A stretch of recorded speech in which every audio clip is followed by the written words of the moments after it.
Bonjour, mon nom est Christian Diaz et aujourd'hui je vais vous apprendre comment faire la correction d'une image en couleur et noir et blanc d'une façon professionnelle.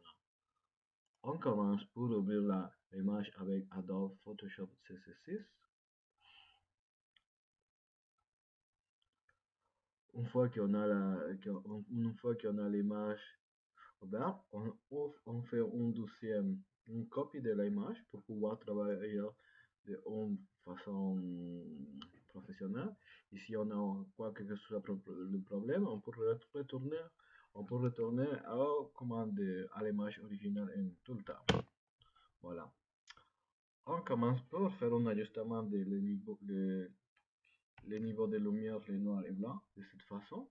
Ici, on va faire la correction de la somme plus 1 et on amène ici les niveaux jusqu'à qu'on commence à voir les points rouges. Après ça, on fait la même chose avec les blancs. Et voilà, c'est fait. Et ici, on ajoute les, les contrats entre les deux.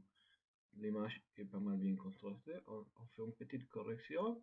Après ça, on clique sur OK. Après ça, on y va ici. Image, mode et l'app color. Oui, il nous demande si on veut faire on veut que les couches soient on dit oui.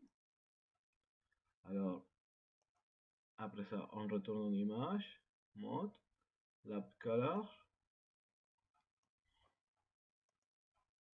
Et après ça, on va sur les canaux de lumière. On sélectionne juste les canaux de luminosité.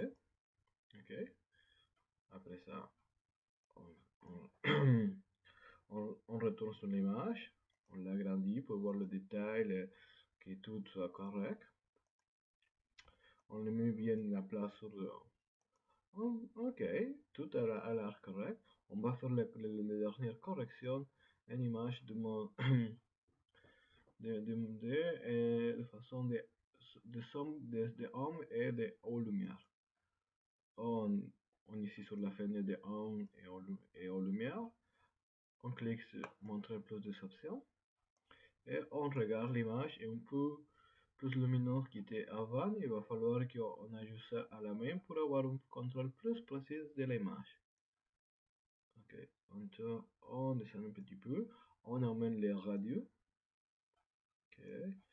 On descend la moyenne de ton. On peut ajuster aussi la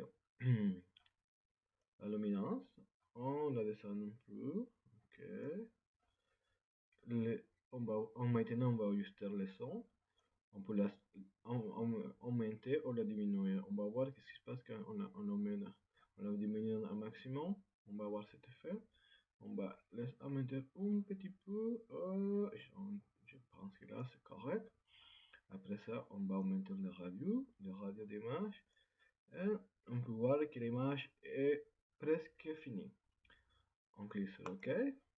Après ça, on va utiliser l'outil pour donner plus de ombre dans les hautes lumières, qui c'est celui-là ici. Après ça, on met l'exposition à 12%. On va sélectionner les radios dans la zone qu'on veut travailler. Et cette fois-ci, on va travailler sur les hautes lumières.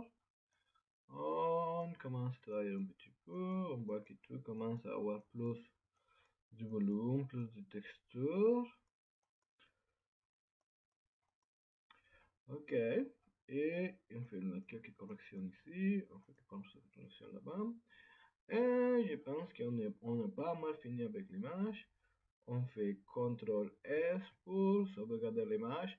Ok, et maintenant il nous demande dans quel format on veut sauvegarder l'image.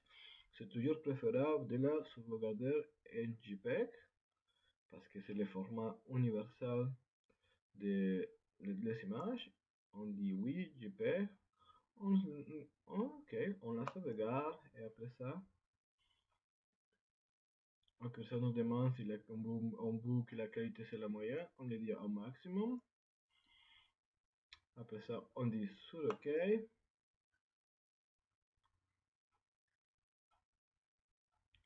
Et on a fini. On va regarder que notre image soit sauvegardée correctement sur notre desktop. Et voilà. On va